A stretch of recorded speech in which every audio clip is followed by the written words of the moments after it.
Hi friends, Priyanka Gandhi Wayanad ಲೋಕಸಭೆ ಉಪಚುನಾವಣೆಯಲ್ಲಿ ಭರ್ಜರಿಯಾಗಿ win ಆಗಿದ್ದಾರೆ.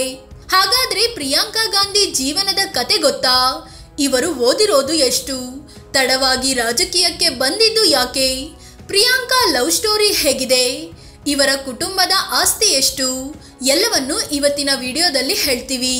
ಅದಕ್ಕೂ ಮುನ್ನ ನೀವಿನ್ನೂ ನಮ್ಮ ಚಾನಲ್ಗೆ ಸಬ್ಸ್ಕ್ರೈಬ್ ಆಗಿಲ್ಲ ಅಂದರೆ ಈ ಕೂಡಲೇ ಆಗಿ ಪಕ್ಕದ ಗಂಟೆ ಗುರುತಿನ ಮೇಲೆ ಕ್ಲಿಕ್ ಮಾಡಿ. 1972ರ ಜನವರಿ 12ರಂದು ಜನನ. ಪ್ರಿಯಾಂಕಾ ಗಾಂಧಿ 1972ರ ಜನವರಿ 12ರಂದು ದೆಹಲಿಯಲ್ಲಿ ಜನಿಸಿದ್ರು. ತಂದೆ ರಾಜೀವ್ ಗಾಂಧಿ, ತಾಯಿ ಸೋನಿಯಾ ಗಾಂಧಿ, ಇವರ ಅಣ್ಣ ರಾಹುಲ್ ಗಾಂಧಿ. ರಾಜಕೀಯವಾಗಿ ಪ್ರತಿಷ್ಠಿತ ಕುಟುಂಬವಾಗಿದ್ರಿಂದ ಬಾಲ್ಯ ಚೆನ್ನಾಗಿಯೇ ಇತ್ತು, ಯಾವುದಕ್ಕೂ ಕೊರತೆ ಇರಲಿಲ್ಲ. ಪ್ರಿಯಾಂಕಾ ಡೆಹ್ರಾಡೂನ್ನ ವೆಲ್ಹಾಮ್ ಗರ್ಲ್ಸ್ ಸ್ಕೂಲ್ನಲ್ಲಿ ಓದಿದ್ರು. ಆದರೆ 1984ರಲ್ಲಿ ಇವರ ಅಜ್ಜಿ ಇಂದಿರಾ ಗಾಂಧಿಯನ್ನು ಗುಂಡಿಟ್ಟು ಹತ್ಯೆ ಮಾಡಲಾಯಿತು. ಹೀಗಾಗಿ ಭದ್ರತೆಯ ಕಾರಣದಿಂದ ಪ್ರಿಯಾಂಕಾರನ್ನು ದೆಹಲಿಯ ಮನೆಗೆ ಶಿಫ್ಟ್ ಮಾಡಲಾಯಿತು. ಮನೆಯಲ್ಲೇ ಶಿಕ್ಷಣ ಮುಂದುವರಿಸಲಾಯಿತು.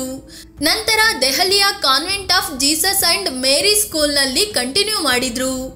ಇದರ ನಡುವೆ 18 ವರ್ಷದವರಿದ್ದಾಗ ತಂದೆ ರಾಜೀವ್ ಗಾಂಧಿ ಹತ್ಯೆ ನಡೀತು. ಇದು ಪ್ರಿಯಾಂಕಾ ಗಾಂಧಿ ಮತ್ತವರ ಕುಟುಂಬಕ್ಕೆ ಸಂಕಷ್ಟದ ಟೈಮ್ ಆಗಿತ್ತು.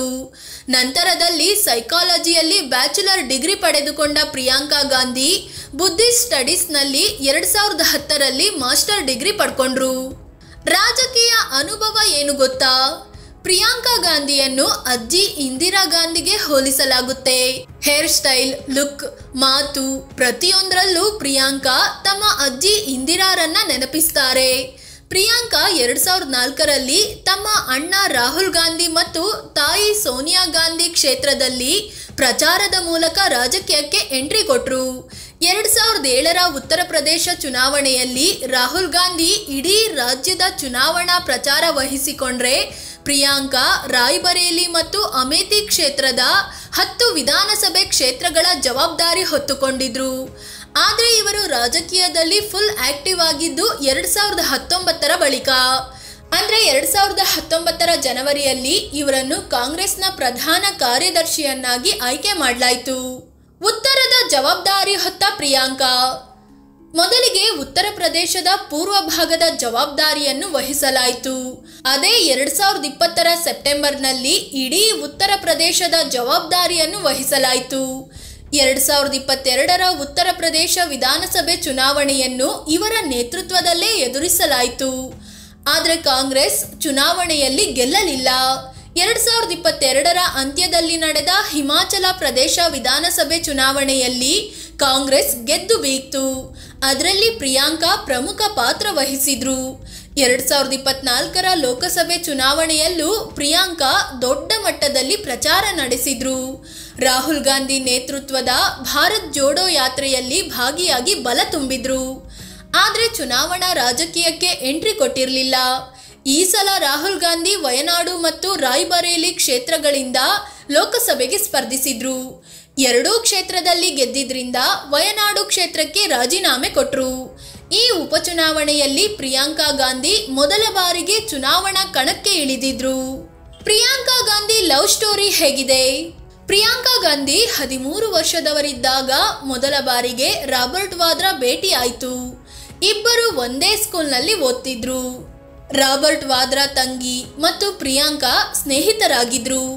ಆಕೆಯ ಮೂಲಕವೇ ಪ್ರಿಯಾಂಕಾಗೆ ರಾಬರ್ಟ್ ವಾದ್ರಾ ಪರಿಚಯವಾಯಿತು. ಕಾಲ ಕಳೆದಂತೆ ವಾದ್ರಾ ಮತ್ತು ಪ್ರಿಯಾಂಕಾ ತುಂಬಾ ಕ್ಲೋಸ್ ಫ್ರೆಂಡ್ಸ್ ಆದ್ರು. ಅದೇ ಸ್ನೇಹ ನಂತರದಲ್ಲಿ ಪ್ರೀತಿಗೆ ತಿರುಗ್ತು. ರಾಬರ್ಟ್ ವಾದ್ರಾ ಕೂಡ ಹೈ ಕ್ಲಾಸ್ ಬಿಸ್ನೆಸ್ ಕುಟುಂಬದವರೇ ಆಗಿದ್ರು. ರಾಬರ್ಟ್ ಪ್ರಿಯಾಂಕಾ ಬಳಿ ಮದುವೆ ಪ್ರಪೋಸಲ್ ಇಟ್ರು. ಪ್ರಿಯಾಂಕಾ ಖುಷಿಯಿಂದ ಒಪ್ಪಿದ್ರು. ಆದರೆ ಸೋನಿಯಾ ಗಾಂಧಿ ಈ ಮದುವೆಗೆ ಆರಂಭದಲ್ಲಿ ಒಪ್ಪಲಿಲ್ಲ. ನಂತರದಲ್ಲಿ ಪ್ರಿಯಾಂಕಾ ತನ್ನ ತಾಯಿ ಸೋನಿಯಾ ಮತ್ತು ಇಡೀ ಕುಟುಂಬವನ್ನ ಮದುವೆಗೆ ಒಪ್ಪಿಸಿದ್ರು. ಎರಡೂ ಕುಟುಂಬ ಮದುವೆಗೆ ಒಪ್ಪಿದ ಬಳಿಕ ರಾಬರ್ಟ್ ವಾದ್ರಾ ಮತ್ತು ಪ್ರಿಯಾಂಕಾ 1997ರಲ್ಲಿ ಸಪ್ತಪದಿ ತುಳಿದ್ರು. ಹಿಂದೂ ಸಂಪ್ರದಾಯದಲ್ಲೇ ಈ ಮದುವೆ ನಡೆದಿದ್ದು ವಿಶೇಷವಾಗಿತ್ತು. ದಂಪತಿಗೆ ಮಿರಾಯಾ ವಾದ್ರಾ ಮತ್ತು ರಿಹಾನ್ ವಾದ್ರಾ ಅನ್ನೋ ಇಬ್ಬರು ಮಕ್ಕಳು ಕೂಡ ಇದ್ದಾರೆ. ಪ್ರಿಯಾಂಕಾ ಮಕ್ಕಳು ಕೂಡ ಈ ಸಲ ತಾಯಿ ಪರವಾಗಿ ಪ್ರಚಾರದಲ್ಲಿ ಭಾಗಿಯಾಗಿದ್ರು. ಪ್ರಿಯಾಂಕಾ ಕುಟುಂಬದ ಆಸ್ತಿ ಎಷ್ಟು? ಈ ಸಲ ಲೋಕಸಭೆ ಉಪಚುನಾವಣೆಗೆ ಸಲ್ಲಿಸಿರೋ ಅಫಿಡವಿಟ್ನಲ್ಲಿ ಪ್ರಿಯಾಂಕಾ ಗಾಂಧಿ ತಮ್ಮ ಆಸ್ತಿಯ ಬಗ್ಗೆ ಮಾಹಿತಿ ನೀಡಿದ್ದಾರೆ. ಅದರ ಪ್ರಕಾರ ಇವರ ಕುಟುಂಬದ ಬಳಿ ಒಟ್ಟು 77,53,00,000 ರೂಪಾಯಿ ಮೌಲ್ಯದ ಆಸ್ತಿ ಇದೆ. ಅದರಲ್ಲಿ ಖುದ್ದು ಪ್ರಿಯಾಂಕಾ ಬಳಿ ಹತ್ತತ್ರ 13 ಕೋಟಿ ರೂಪಾಯಿ ಮೌಲ್ಯದ ಆಸ್ತಿ ಇದ್ರೆ, ಪತಿ ರಾಬರ್ಟ್ ವಾದ್ರಾ ಬಳಿ 65 ಕೋಟಿ ರೂಪಾಯಿಯಷ್ಟು ಆಸ್ತಿ ಇದೆ. ಒಟ್ಟಾರೆಯಾಗಿ 10,18,00,000 ರೂಪಾಯಿಯಷ್ಟು ಸಾಲ ಕೂಡ ಇದೆ. 4 ಕೆಜಿ 411 ಗ್ರಾಂ ತೂಕದ ಚಿನ್ನಾಭರಣ ಇದೆ. ಆದರೆ ಪ್ರಿಯಾಂಕಾ ಗಾಂಧಿ ಚಿನ್ನಾಭರಣ ಧರಿಸೋದು ತುಂಬಾ ವಿರಳ. ಇನ್ನು ಕುಟುಂಬದ ಬಳಿ ಹೋಂಡಾ, ಟೊಯೋಟಾ, ಮಿನಿ ಕೂಪರ್ ಸೇರಿ ಹಲವು ಐಷಾರಾಮಿ ಕಾರುಗಳಿವೆ. ಆದಾಯದ ಮೂಲ ಮತ್ತು ಹಗರಣ. ಪ್ರಿಯಾಂಕಾ ಗಾಂಧಿ 2023-24ನೇ ಸಾಲಿನಲ್ಲಿ 46 ಲಕ್ಷ ರೂಪಾಯಿ ಆದಾಯ ಹೊಂದಿದ್ರೆ, ಪತಿ ರಾಬರ್ಟ್ ವಾದ್ರಾಗೆ 15 ಲಕ್ಷ ರೂಪಾಯಿ ಆದಾಯ ಇದೆ. ಇಬ್ಬರಿಗೂ ಬಾಡಿಗೆ ದುಡ್ಡು, ಬ್ಯಾಂಕ್ ಬಡ್ಡಿ ದುಡ್ಡು, ಬಂಡವಾಳ ಹೂಡಿಕೆಯಿಂದ ಬಂದ ಲಾಭ ಆದಾಯದ ಮೂಲವಾಗಿದೆ. ಇನ್ನು ಪ್ರಿಯಾಂಕಾ ಗಾಂಧಿ ವಿರುದ್ಧ ಭ್ರಷ್ಟಾಚಾರ ಅದು ಇದು ಅಂತ ಆರೋಪ ಇಲ್ಲ. ಆದರೆ ಅವರ ಪತಿ ರಾಬರ್ಟ್ ವಾದ್ರಾ ವಿರುದ್ಧ ಅಕ್ರಮ ಭೂ ಕಬಳಿಕೆ ಮತ್ತು ಅಕ್ರಮ ಹಣ ವರ್ಗಾವಣೆ ಕೇಸಿದೆ. ಆಗಾಗ್ಗೆ ವಿಚಾರಣೆ ನಡೀತಾ ಇರುತ್ತೆ.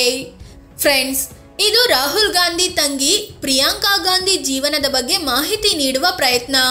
ಇವರು ಇಂದಿರಾ ಗಾಂಧಿ ರೀತಿ ರಾಜಕೀಯದಲ್ಲಿ ಹಿಡಿತ ಸಾಧಿಸ್ತಾರಾ?